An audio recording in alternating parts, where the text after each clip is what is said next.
Hello, and welcome to our show, FadeIn, presented by the Carnegie Screenwriters. I'm your host, Bob Scott. Joining us today in the studio, we have two guests, Chris Herrera, writer, filmmaker, actor, and Max Begler, who is an actor in the film we will be talking about, Teddy, which was done by Chris here for the CCAC film program, correct? That's right. You're a student there. Yep. And this was part of a school project, basically? Yeah, this is our semester project, like our final. And yeah, it was one of like 22 different projects I worked on over the semester, but this one was actually mine, so. And you wrote, directed? Wrote, directed, edited. Edited it? Yep. Okay, yeah. And that's the great thing about that film program at CCAC, that you get to experience all the different jobs involved. Yeah, it's absolutely, it's an experience. Like, it's exhausting, but it's fun. And since we've been on break, I really miss the chaos of it, actually. So I'm looking forward to get back into it. Yeah, it becomes addictive. Yeah. Yeah. And Max, now you don't go to CCAC. You graduated from Duquesne University, actually, correct? Yes. And you're both native Pittsburghers? Yep. Is that right? Okay. And what did you study then at Duquesne? I got my degree in integrated marketing communications, but I minored in theater. So you still enjoy acting then? I do. Much more so than maybe the other one? Yes, definitely more. And have you done any other films there at CCAC? I actually did do one other film called Taco Diablo with one of Chris's classmates. Which turned out really well. Like, Yeah. absolutely, look that up. Truly a wacky comedy there. Right? Yeah. Now your film, Teddy, how would you characterize it? Oh, that's the question, right? I do not know how to. I mean, because there's comedy elements, but overall I'd say it's a drama. That's where I would put that, but like it's... Like a black comedy almost. Yeah. So... Maybe you could tell us a little bit about it, share the log line, or give us a little setup about honestly, what it is. I haven't seen it. No. Okay, so basically it's about an underachieving 20-something that has just kind of been floating through life and doesn't have any direction. And the story's kicked off when his mother passes away, and that's where we pick up from. After that happens, it causes the reemergence of his childhood imaginary friend to help him deal with this major life change. Your childhood imaginary friend, Teddy, portrayed by a life-size teddy bear. Yep. And your character, Elliot, has been sort of drifting, no direction in life. Yeah. So. Sort of a burnout-y type, kind of just stuck in a rut character. And you wrote the script. Yes. And I punished myself doing that because I named a character Elliot, cast an actor named Elliot as Teddy. So all of the planning for the film was complicated by that. It's like, well, Elliot, go over here. The actor? Yeah, which Elliot? Huh? So it was fun though. It was writing it was cathartic.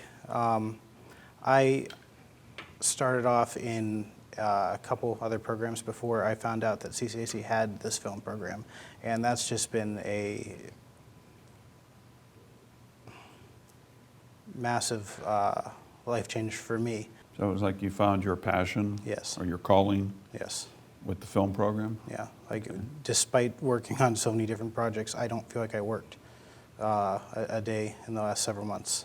Like I really, it was really special to me. So and I've been so fortunate to work with incredibly talented people. I helped run the audition for the whole semester, and that's where we found Max, who gave an amazing read. Seriously, don't sell yourself short for the Elliot character. And before he even left, I think I even stopped you on the way out. Like I knew this was Elliot. Like so.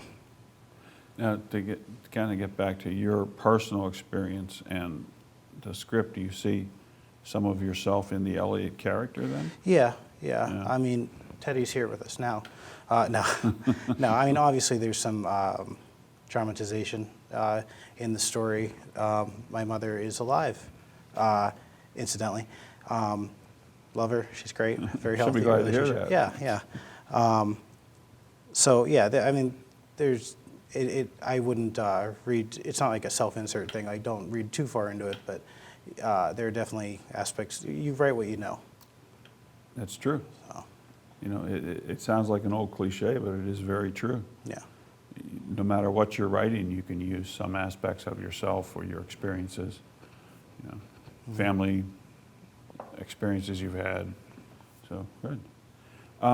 We're going to actually watch a clip from Teddy, and maybe you can set that up for us a little bit. The opening scene is the mother's funeral, Carly Mason's funeral, and this is an interaction between Elliot and Dawn, who is, it's a little bit of tough love, so that kind of gets you in the right headspace for the scene. Good. Well, let's take a look. Here's a clip from Chris's film, Teddy. I just can't believe that happened to her. I feel so bad. She was such a nice lady, you know. I'm sure he just feels like he doesn't know what to do. He's not very, I don't know. I'm just kind of, figuring things out right now. Kind of on like autopilot. Piloting? No, not that. Sorry. I mean like I'm sort of like, Languishing. Stuck in a rut. well, no. I mean, I guess kind of. But when you say it like that, it just sounds so. Honest?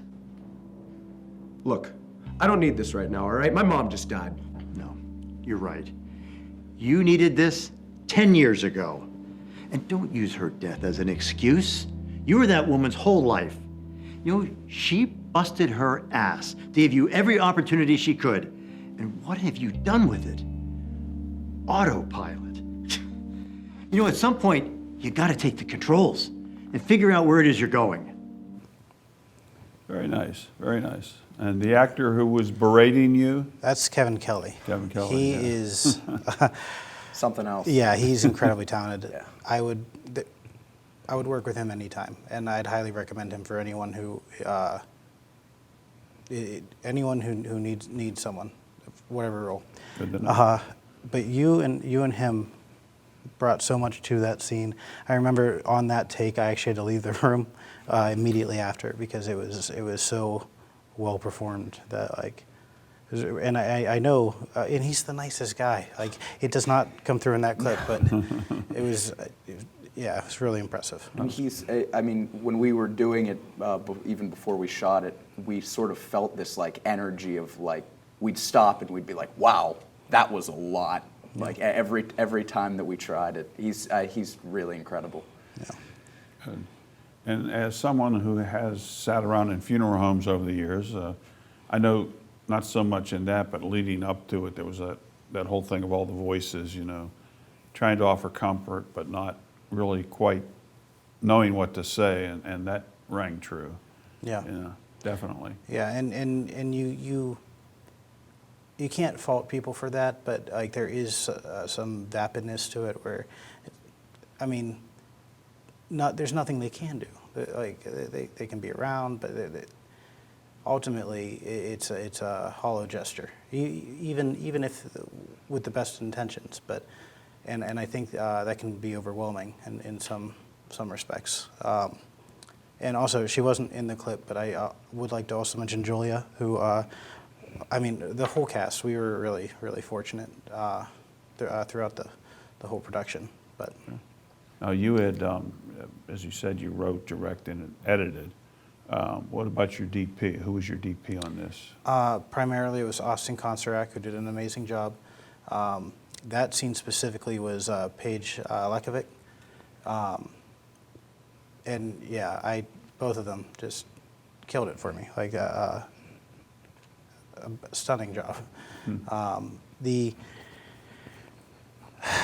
the work that they did and the work that you guys did elevated, I think, the writing. Like, I mean, I like to think the writing was okay, but honestly,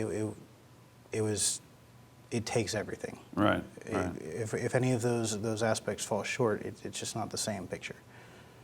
Now, from your first inklings, your first thoughts about it, to putting it down on paper or on, in the computer, in the first draft, how much did it change, if at all?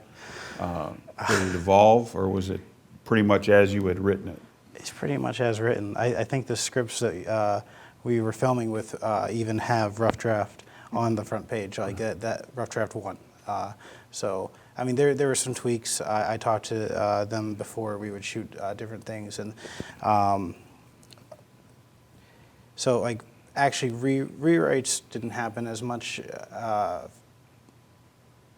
physically, but it was more of just working with the actors to find, like, well, maybe this works better for this scene, or time, or just the reality of, like, we have this location for today, this actor can't make it this day. That would cause things to shift around, but ultimately the core of it's there from the writing. But you guys, especially in this upcoming clip, I don't want to spoil it, but none of that was the ideas of it were there, but like you guys ad-libbed a lot that really tied things together and saved me in the editing. Thank you. Fortunate, honestly, because there's sort of a free range that you gave us that just sort of allowed us to make jokes and sort of poke fun at things that would have been funny before, but we sort of found our own rhythm to it, and you sort of really did give us like a freedom in that way. It was a lot of fun. Yeah. Did you rehearse a lot for that, or was it pretty much It was get in front of the camera and get going? yeah, it was we'd show up, we'd look over it, and we'd just sort of go. Yeah. It was very it was a really quick process, honestly. It flashed by. Yeah. Yeah. And honestly, that's because we had such a good team. Like things ran incredibly smoothly because of that. I even though we're past it now, we finished everything. I still just like my stomach just dropped thinking about the idea of like, oh, what could have gone wrong? But like it really came together. We had an amazing team. So. Well, this student filmmaking's sort of an animal on its own too. You've got a time crunch, I'm sure, right? Yes. You're given the assignment. How long did you have to write the script? Oh, I'm bad with time. I'm not sure. Yeah. Knowing me, I probably was last second on it, so less time than I would have been allotted anyway. But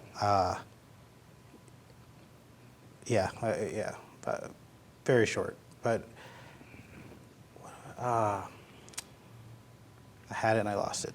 Yeah. Well, also with the filming, you're given a block of certain days or certain hours that you can go in and film, and so it can't be a lot of fooling around, I guess. A lot of taking your time with the shots. You're on a pretty tight schedule. Well, I mean, the pre-production helped with that immensely, regardless of whether or not we followed it to the letter. It did give us a good framework of like knowing what shots we needed, and there were still things you miss, like in the act of filmmaking. But you have to also take into account, like, you're at the mercy, and you have to appreciate that these people are giving you their time. You weren't paid for this, so you should have been, but you weren't. And Max, to his credit, was so cool about for reshoots. I know the one day we were having trouble coordinating actors and like a team to get together to pick up one of the later shots in the movie, and it is something that I didn't have a movie without that. Like, it was the like emotional core and I managed to sneak in like a short period of availability with with Elliot Moore, the Teddy actor. It's confusing. And I called Max. I'm like, hey, I know it's short notice. He came immediately. He was right there for us, and I cannot stress how much I appreciated that, like genuinely. And that's taking aside from the talent that he brought to it. It was just the availability, you know. Well, that's the great thing about the student films, the indie films, especially the scene here in Pittsburgh. There's a lot of connections, a lot of people work together and know each other, and it's a good group, I think, and people are willing to work for free or work for pizza and bagels, you know, or a stipend for gas or what have you, and make the sacrifices, you know, give up their time. So, you know, kudos. It's really, I think, a wonderful group, and I'm sure other cities can say that too, but here in Pittsburgh, there's just a wonderful indie film movement. Yeah. And a lot of us work together on projects and know each other, and there's crossover with theater. So, but yeah, a good group of people. Now, you mentioned Teddy, Elliot, the actor who plays Teddy. Yes. Why don't we meet Teddy? Yeah. You have a clip We do. where he first appears to you. Yep.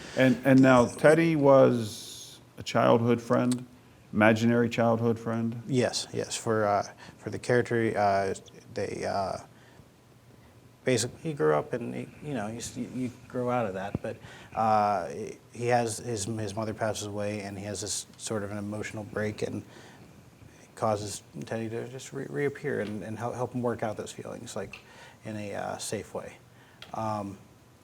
This clip that we have is after Teddy reemerges and he's trying to fall back into like their old routine of just like, oh, what are we going to play today? And that's where we get started. So to Teddy, you're still the little boy. Yeah, it's like you nothing know. changed. Yeah. Okay. Well, good. Well, let's take a look at this clip, which shows us the character of Teddy. So what do you want to do? You want to play Jedi? No. All right. Oh, I got it. How about we hide and seek? No. Tag? No. Laser tag. No. We could be swingers. Checkers. No. More of a chess guy? No. Chinese checkers. No. Checkers? You already said checkers. Oh. Elliot, I choose you. Clue. No. Want to take a risk with me? No. Let's wrestle. No. Oh, come on, Al. Snap out of it. Running out of options here, pal. Checkers. That bear really likes checkers. He does, yes. Well, that was funny stuff. Now, is that one of the instances of maybe some improv in there, some ad-libbing? Very big. Yes, yeah, I believe that was almost all. There were a few bits in between, like the intercuts. Mostly the reference stuff was what was written on the page. But the checkers, all the bouncing back and forth, want to wrestle, like that was all of them. Just giving them the freedom to work. Like they know their characters, they know the setting, have fun, and then just capturing that.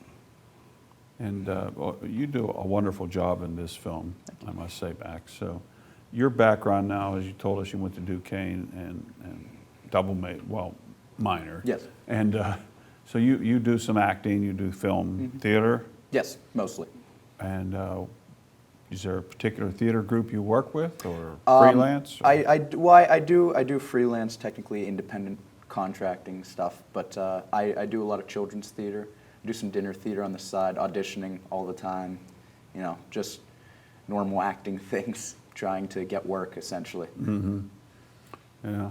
So Gemini Theater, working with kids, working children's theater basically. Yeah. So, which was good preparation for working with a big teddy bear. Yeah, you should bring Teddy. Yeah, right. He won't scar the Isn't he kids over at all. there? Is that Teddy in the corner? No, he's behind Chris. Oh, okay. Teddy's always with us.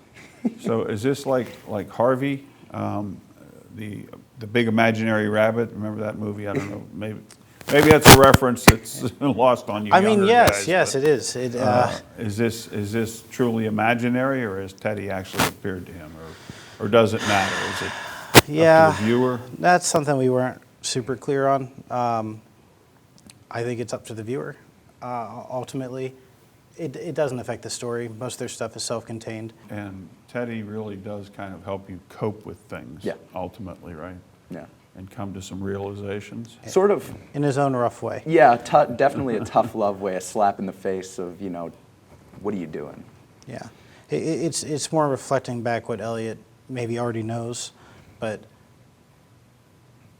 can't express to himself. So I mean, that is an actual coping mechanism to personify something to reflect back what you need to hear. If you're not getting it from someone else, that could be a healthy method. Sort of a subconscious, Yeah, giving them a slap in the face, so to Yeah. speak. but literally. Yeah. Now, you've worked, as you said at the beginning, you worked on a lot of films there. Yes. Have you done any others, written any other scripts, or? There's some stuff floating around. Yeah. I've got some classes coming up, so I'm waiting to see what the parameters are. That way I'm not stretching something that I wrote too short, or so I have some outlines together, but nothing in my pocket ready to go at the moment. Right now I'm more helping other people's projects along. Untitled Alchemy project, look forward to that, and with Christian Abbott, and then another project with Wade Wiseman. Just keep following me, keep following me, and I will keep you updated on those as they become available.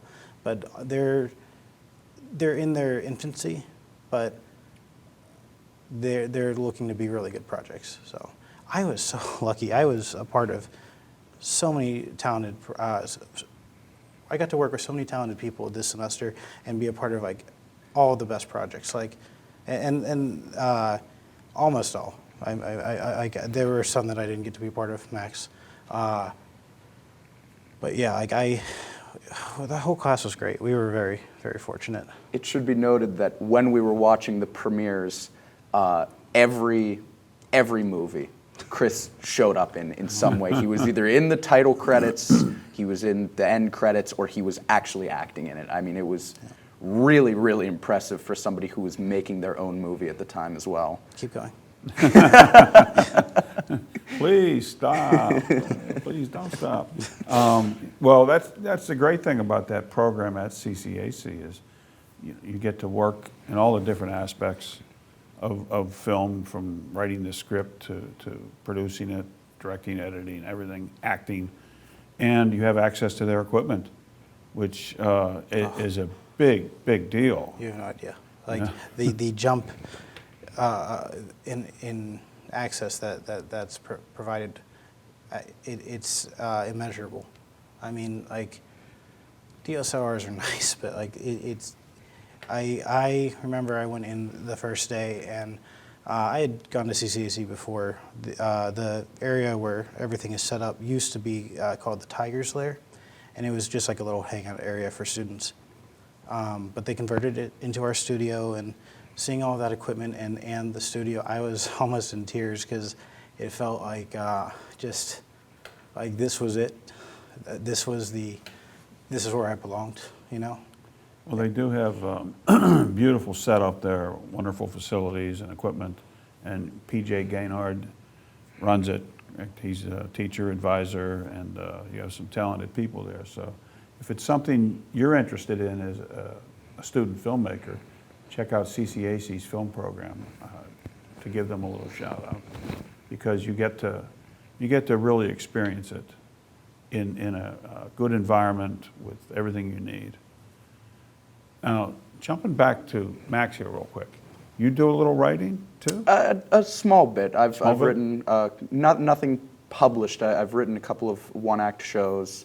I'm in the process of kind of doing some side projects myself. I have other friends who are now graduating from film programs that are trying to get more into writing, directing, so I'm trying to help with that more. So I'm kind of all over the board in that way. Can you see yourself, excuse me, perhaps, writing a short script and producing it? Maybe Yeah, I would love to. It's the maybe dream. try your hand at directing. Have you done any directing, theater? or I've not film? done any direct. I've watched directors my entire life. I've been acting for 11 years. It'll be this year.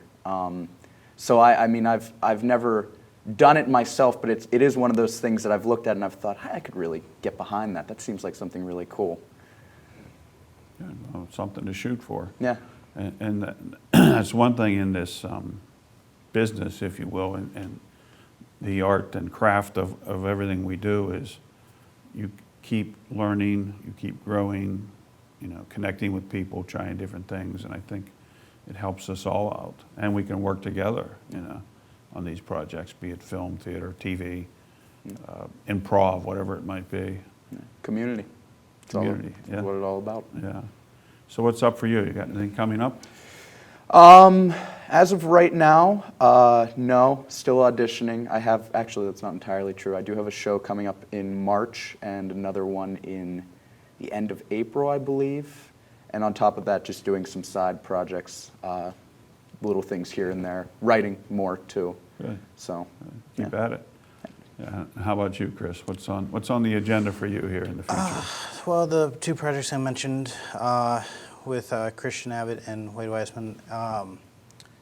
And then, I mean, I have this semester coming up. I'm going to see if I can get into maybe not as many as this semester, but I that's the thing. I say that now, and I act like, oh yeah, I work so hard, but it was so rewarding that like just the act of it, like being around the equipment, working with everyone, like I'll probably end up in as many, if not more, projects. So I'm going to be busy.